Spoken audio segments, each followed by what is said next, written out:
Let's continue our discussion about C++ and its classes. And in this video, let's focus on something called as a static member variable in a class. To help explain that concept, what I'm going to do is currently we are creating one instance of this particular student class over here. And because of which what's happening is when we invoke the print.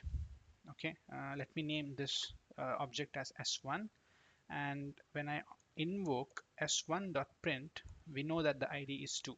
So if I create another instance, say called s2, to which I pass as 4, and if I invoke s2.print, then we also know that the id is going to be 4 in that particular case. So because these are tied to these particular instances. Just to confirm this understanding, let's execute and see what the output is. So compilation is done and this is how the output looks. So constructor is invoked and the id is 2. And again, the constructor is invoked, the id is 4. And once the scope of this particular function is done, both these objects are going to be destroyed. So we see two destructions or destructor is invoked statements. So this is fine. This is as expected. Now, what I am going to do is bring in something called as a static variable or a static member variable inside this particular function. So I'm going to get rid of the constructor arguments, okay, to keep it simple. And what I'm going to do now is have a static member variable, which I will be calling it as let's say num. Okay, that's all that I'm going to be doing over here. And we don't need this now over here, so constructor is invoked, so this is fine. And the value of num is, and here we are going to have the num. That's all. Okay, so we are going to print num. What we will do here is when we create the object, before invoking num, what we could do is we have to tell s1 dot. Okay, so the thing about the static member variables is that they are not bound to any instance of a particular class. Like the way we saw for the ID, wherein it was different across different instances, but static member variables are not of that kind. So it is an instance, or it will be the value or a variable that is shared across all the instances of the student. So even if you have n number of instances of the student, the value of the num will be the same across all those instances because it is a shared thing.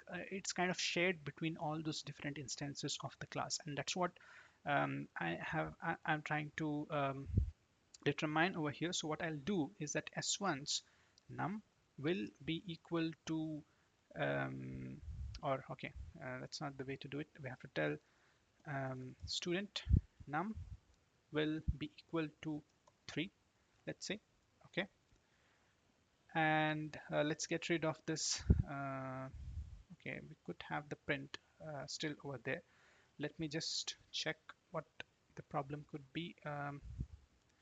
It looks like since we are accessing it over there, this should be moved up here. Okay, let me get back over here. Okay, so this is an integer. Okay, let me first get rid of this. Let me get rid of this as well, and let me hover and see what the error is. Member student num is inaccessible. Okay, I think I did change this, but I did not save that file. Yeah, now it seems to be fine. So let's invoke s2 sprint, and let us also invoke s1 sprint. What's interesting is that the print is also not working as expected. Let's see why. Okay, let me hover over this. Expression must have class type, but it has type student. Okay. So it could be because we are accessing the static member inside this particular functions, but that should be okay because a static function can only access a static variable, but a non-static function can access both things. So that should not be an issue in this particular case. Yeah, I think I know what the problem is over here. This is one of the classic things during the instantiation of an object. It's called as the most vexing parse. So what happens is that if you specify, you have a class that kind of takes some arguments to it, okay, and in the constructor it takes some argument, and that's when you kind of use this kind of a syntax which we did earlier. But now this particular constructor does not take any arguments, so I just remove that. But this is not the right syntax to kind of um, create an instance of a class. If you firstly, you don't have to specify those brackets at all if the constructor doesn't take any arguments, and if you really want to do, then you will have to use these brackets over here. Okay, but if you use the common brackets like we did when, or like we use whenever we want to pass some arguments, what's going to happen is that this will be considered like a function declaration, like what we do here for the print. You have a return type, and then you have a name, and then this bracket. So it's very similar to that. It has kind of a return type, a name, and then those brackets. So this will be considered like a function declaration, and not as the instantiation of a particular class. So that's why you kind of see this particular error, and this is called as a most vexing parse. So yeah, good that we encountered this, and I could cover an additional concept as well with you all. But the intention that we were focusing on over here is that static members, they are um, the same across all the instances of a particular class. So that's what I wanted to demonstrate. So let me go ahead and compile a few things over here. And there seems to be a link error over here. Okay. Student num, this referenced from this particular thing.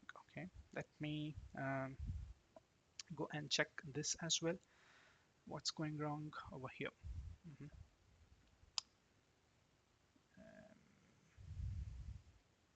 That could be that I might have to specify, but I don't see the reason to do that.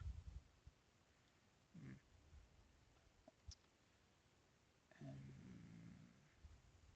Let's see.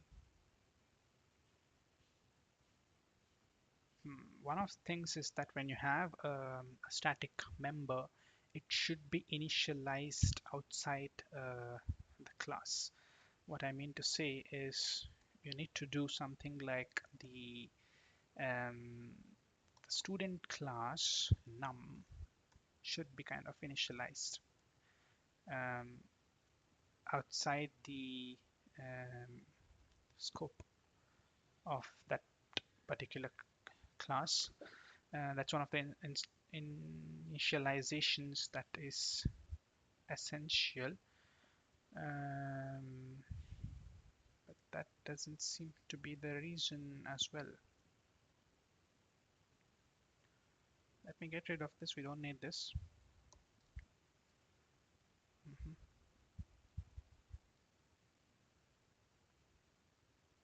Yeah, I think I will have to do that here.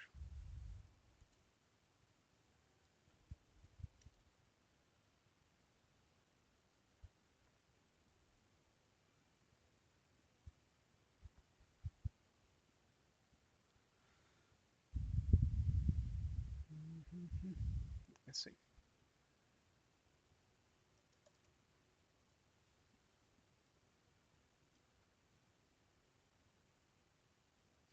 And let me compile now.